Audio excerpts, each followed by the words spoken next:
bercengkerama dengan istri, bercengkerama teh ngobrol, bergurau. Oh, manfaatkan itu Pak, jangan marah-marahan ya. Lumayan pahala tuh. Hadirin, jadi bagi kita kesibukan adalah amal soleh.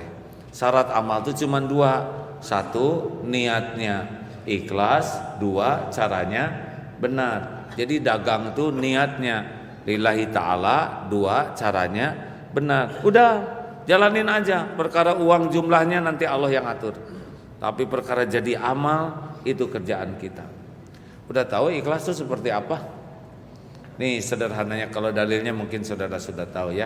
Inna sholati wa nusuki wa mahyaya wa mamati lillahi rabbil alamin. Sholatku, ibadahku, hidupku, matiku, aktivitasku, hidupku tuh ya, matiku pun semata-mata karena Allah, Rabb semesta alam. Orang yang ikhlas kalau diibaratkan itu ya seperti matahari lah, hanya memberi tak harap kembali. Benar? Cukup kembaliannya dari Allah. Kalau dari segi fisik mungkin seperti jantung, berdetak tiap saat, berdegup tiap waktu, tidak pernah menonjolkan diri. Yang suka menonjolkan diri itu adalah ambeien, bisul, makanya nggak ada yang enak. Gimana caranya supaya ikhlas? Jawab nih. Ada orang, tidak ada orang, Allah ada tidak? Jawab.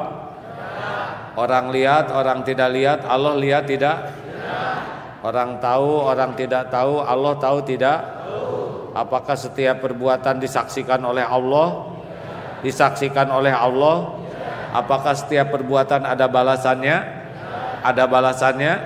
Ada balasannya? Mungkinkah ada amalan perbuatan yang tidak dibalas oleh Allah?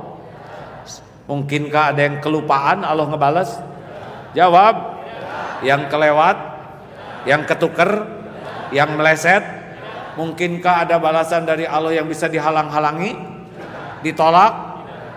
Faman ya'mal mithqala dzarratin khairan yara wa may ya'mal mithqala dzarratin syarran yara. Hal jazaul ihsan illal ihsan. Tiada balasan bagi kebaikan kecuali kebaikan. Itu udah pol aja berbuat baik ya. Jangan hitung-hitungan kalau mau berbuat baik. Pol. Jangan mikirin balasan dari orang, tenang saja. Pasti ada balasannya kok. Gak mungkin Allah lupa. Kalau ikhlas dapat kita ini. Perlukah kita mengingat-ingat kebaikan kita? Jawab hadirin. Perlukah kita mengingat-ingat kebaikan? Perlukah kita menyebut-nyebut kebaikan kita? Perlukah kita menunggu orang lain berterima kasih? Perlukah kita menunggu orang lain balas budi? Jawab. Lakukan, lupakan. Lakukan, lupakan. Lakukan, beres. Pol aja berbuat baik. Enak, Bu, Ibu. Kalau dandan nggak usah nanya sama suami ya, Bang, gimana penampilan saya? Itu nyusahin suami ya. Kita harus jawab apa coba? Jujur loh Bang, itu lebih susah lagi. Mau nyebut cakep dah nggak begitu ya, nyebut jelek nggak tega. Jadinya ya udahlah kamu kayak kesemek, jadi nggak enak. Kalau wanita dandan boleh tidak Bu? Ingin kelihatan cantik boleh tidak? Untuk siapa? Suami. Suami siapa? Hari bulat mah bulat untuk suami, tapi kenapa di rumah pakai baju sayur lodeh itu?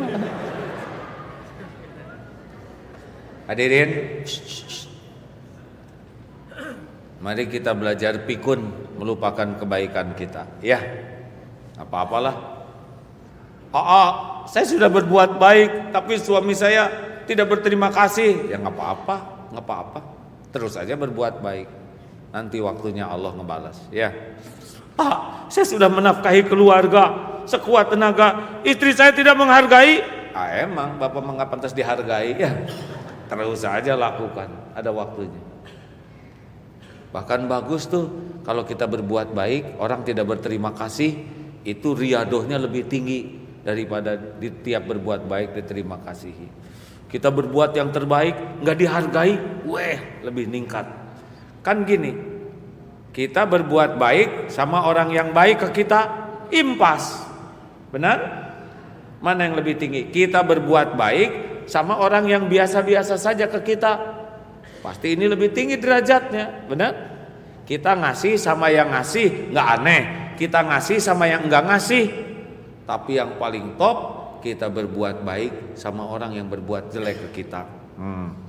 Ihsan. Innallaha yuhibbul muhsinin.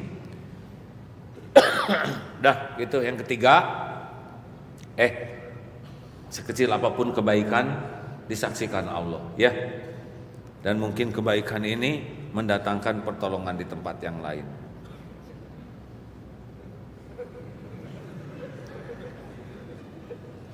Enaknya jadi anak kecil ya, polos. Coba bapaknya jalan-jalan begini, pasti masalah, Pak. Nah gini kalau tanpa dosa teh jernih, nggak ada yang jengkel, kita juga senang lihat wajahnya. Ya, makin tua makin menjengkelkan kita.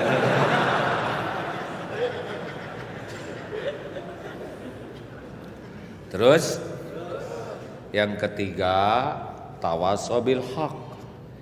Kita ini harus ambil bagian dalam mendakwahkan kebenaran. Kita harus senang menerima nasihat, tapi kita juga harus aktif. Kayak kita ke masjid sendiri nggak boleh, harus aktif. Bang, ayo ke masjid yuk, udah waktunya sholat. Wasta'inu bisabri wassalah. Jadikan sabar dan sholat sebagai pembuka pertolongan Allah. Ajak yang lain. Benar? Perkara dia mau atau enggak mau itu mah hidayah Allah. Tapi perkara kita ngajak itu adalah amal kita. Ibu juga di rumah, Pak, ayo dong jangan di rumah terus, Pak. Sholat isya berjamaah, pahalanya separuh malam, Pak, dianggap sholat terus menerus. Sholat subuh berjamaah, pahalanya sepanjang malam, dianggap sholat terus menerus. Ayo Pak ke masjid. Lelaki yang sholatnya di masjid di rumah terus, Pak, lelaki yang di rumah terus namanya lelaki solehah. Pak ke masjid, Pak. Itu benar tuh ibu. Daripada Pak sholatnya di rumah aja, temenin jamaah, nggak bagus ya. Karena sholat fardu itu TBM, tepat waktu berjamaah di masjid.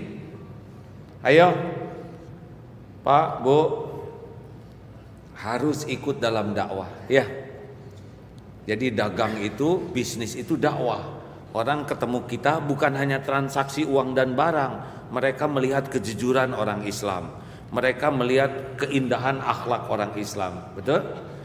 Mereka melihat sopannya orang Islam, mereka melihat bagaimana profesionalnya orang Islam. Jadi ketika orang berinteraksi dengan kita tuh, dia jadi suka ke Islam gara-gara ngelihat kita lewat dagang. Indonesia ini, Pak, jadi banyak umat Islamnya diawali dengan para pedagang datang ke Indonesia.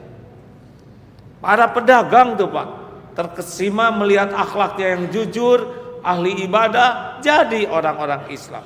Bahkan Viking itu ya, yang dari Skandinavia itu ternyata cincinnya lafaz Allah, gelang-gelangnya lafaz Allah. Sesudah karena mereka nyerbu daerah Islam, dagang dengan orang Islam, tahu indahnya Islam lewat pedagang Islam mereka. Berapa banyak yang ketemu saudara-saudara harusnya nambah kuat iman. Benar? Diniatkan dagang itu adalah dakwah. Jadi beruntung. Mungkin mereka untung uangnya dikit, tapi mereka jadi lebih dekat dengan Allah. Itu keuntungan yang tidak ada taranya. Dan yang terakhir yang disebut orang beruntung adalah tawasaw bis sabr. Pak, Sabar itu bukan pasrah tidak bergerak. Sabar itu menahan diri. Sabar itu mengendalikan